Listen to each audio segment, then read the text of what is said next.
Hello everyone, मेरा नाम रुचि शर्मा है और मैं आप सभी का अपने इस channel biology by Ruchi for UP TGT PGT में स्वागत करती हूँ। ये वीडियो बनाने का एक पर्पस, मेरे पास एक कमेंट आया था कि मैम, जैसे कि आप सभी जानते हैं कि टीजीटी पीजीटी की अभी तक कोई निश्चित डेट नहीं दी गई है और डेली हमको आयोग की तरफ से कुछ नई नई न्यूज़ देखने को मिल रही हैं।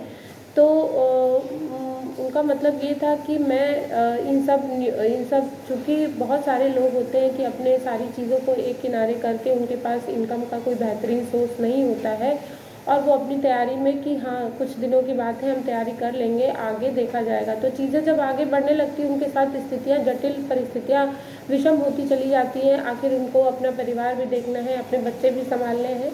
ऐसे बहुत से परिवार हैं जिनमें जो है किसी एक ही मेंबर पर सारे खर्चे निर्धारित होते हैं और अगर वह व्यक्ति कुछ समय के लिए परीक्षा के लिए सोचता है तो उस परिवार में स्थिति थोड़ी दिन के लिए काफ़ी मतलब दिक्कतें आ जाती हैं। तो मुझे एक कमेंट आया था कि मैम, क्या मुझे तैयारी छोड़ देनी चाहिए या फिर मुझे कुछ समझ में नहीं आ रहा है, क्योंकि मैं काफ़ी दिनों से पढ़ाई कर रहा हूँ और इस वक्त मैं अपनी पढ़ाई को भी बीच में नहीं छोड़ सकता और मेरे घर की स्थिति दिन पे बद से बदतर होती चली जा रही है।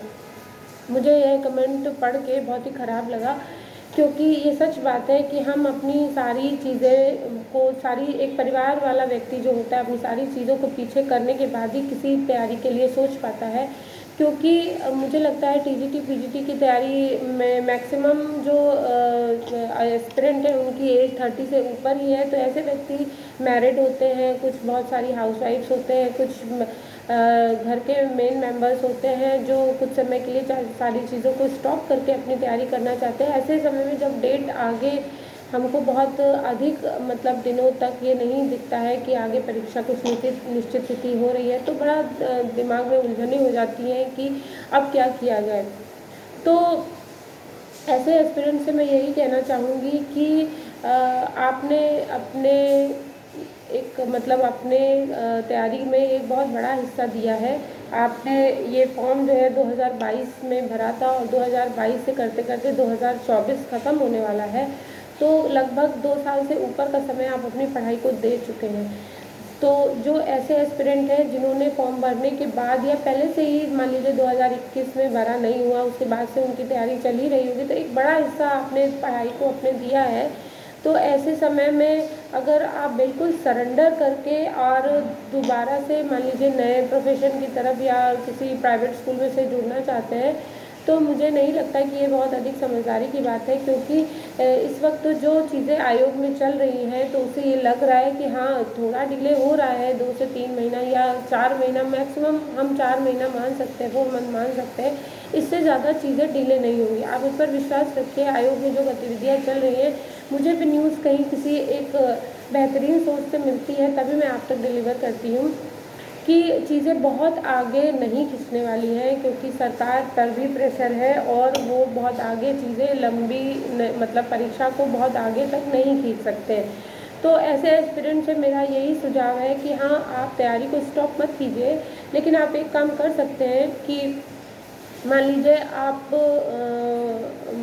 मेन है तो आप किसी प्राइवेट स्कूल में पढ़ाने के बाद भी आप बाकी का जो हिस्सा बचता है शाम 4 बजे से रात 11-12 बजे तक का हिस्सा आप अपनी पढ़ाई को दे सकते हैं। अगर आप वाकई सीरियस एस्पिरेंट हैं तो मुझे नहीं लगता कि इतनी पढ़ाई से आपका एग्ज़ाम क्लियर नहीं हो सकता है, क्योंकि आपने काफ़ी अपने रूटीन का काफ़ी हिस्सा जो है पहले से ही पढ़ाई को दे रखा है। तो चीज़ें बहुत ज़्यादा क्रिटिकल नहीं होंगी। तो अगर आप अपने दिन का एक हिस्सा अपनी पढ़ाई के लिए निश्चित कर लेते हैं तो आप घर परिवार संभालने के साथ साथ अपनी पढ़ाई को भी बेहतरीन ढंग से संभाल सकते हैं। हाउसवाइफ्स के लिए मेरा ये कहना है, मेरा ये मानना है कि आप जो है घर के कामों के साथ साथ, चूँकि आप हाउसवाइफ जो है टाइम मैनेजमेंट में सबसे बेस्ट एग्जांपल हाउसवाइफ्स होती हैं, क्योंकि वो इतने डिफरेंट टास्क को अलग अलग टाइम पे अलग अलग तरीके से कर लेती हैं और ऐसे समय में अगर वो अपनी पढ़ाई भी कर रही हैं तो उनको अपना टाइम मैनेजमेंट करना बेहतरीन आता है। मैं हाउसवाइफ से ये कहना चाहूँगी कि आप जो है अपने दिन के कार्यों को कुछ अपने फैमिली मेम्बर्स के साथ शेयर करिए, उनसे बात करिए। अगर आप इन लॉज के साथ रहते हैं तो उनसे बात करिए कि वो कुछ समय तक उनका साथ दें। और मान लीजिए इन लॉज भी आपसे बात स्थितियाँ इतनी बिगड़ी हुई हो कि आपके इन लॉज भी आपका साथ नहीं देते हैं, फिर भी आप देखिए, कुछ ना करने से कुछ करना बेहतर होता है। तो आप कुछ नहीं, मान लीजिए 7 से 8 घंटे नहीं, 9 से 10 घंटे नहीं, तो आप 2 से 3 घंटे तो आप निकाल ही सकती होंगी। बेसिक आप 3 घंटा मान के रखिए। इससे ऊपर आपको जितना दिन का जितना वक्त मिल जाता है आप अपनी पढ़ाई को दीजिए और तैयारी को करते रहिए। देखिए, कंसिस्टेंसी एक बहुत महत्वपूर्ण रोल अदा करती है आपकी सफलता में। अगर आप पढ़ाई करते करते चीज़ों को संभालते संभालते आप अपने कंसिस्टेंसी को मेंटेन रखते हैं तो ये एक बहुत बड़ी बात होती है। ये परीक्षा सिर्फ हमारे पढ़ाई की नहीं, हमारे धैर्य की भी परीक्षा है। तो धैर्य रखिए। अब दिन बहुत दूर नहीं है कि अगर आपने सचमुच अपनी रातें किताबों के बीच गुजारी हैं और अपने दिन पूरी तरह अपनी पढ़ाई को समर्पित किया है, तो वो दिन दूर नहीं जब इसका एक सुंदर रिजल्ट आपको देखने को मिलेगा। और उसके बाद जब आप एक बार पीडीएफ में अपना रोल नंबर और अपना नाम देख लेते हैं तो उसके बाद के पीछे के सारे संघर्ष को आप, मुझे लगता है कि सच में भूल जाते हैं। मैं जब जब इस सेंटेंस को बोलती हूँ कि पीडीएफ में जब आप नाम देखते हैं, तो सच में मेरा खुद का गला भर आता है। क्योंकि अगर किसी ने सीरियसली पढ़ाई की है, अपने दिन रात के संघर्ष में पढ़ाई के लिए समय निकाला है, तो वो इस समय की नज़ाकत को बेहतरीन ढंग से समझ पा रहा होगा। तो मैं ऐसे एस्पिरेंट से कहना चाहूँगी कि धैर्य को मत खोएं और अपनी पढ़ाई में लगातार लगे रहें। अगर आप घर में हाउसवाइफ हैं तो आप अपने टाइम को दोबारा से मैनेज किए। आप बहुत पावरफुल हैं। एक हाउसवाइफ जितनी पावरफुल होती है उनसे ज़्यादा पावरफुल कोई नहीं होता।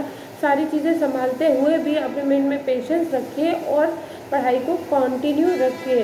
वर्किंग पर्सन है, अपने दिन का आधा भाग पढ़ाई को दीजिए और आधे भाग को आप इनकम के लिए यूज़ कर सकते हैं। तो मुझे लगता है कि आपको चीज़ें कुछ समझ में आई होंगी और कुछ पॉजिटिविटी मैं आपके अंदर ले आ पाई होंगी। तो इन्हीं बातों के साथ मैं आपको आगे के वीडियो में मिलती रहूँगी। आपकी जो भी परेशानियाँ हैं, ये जो भी सुझाव हैं, आप कमेंट के माध्यम से शेयर कर सकते हैं।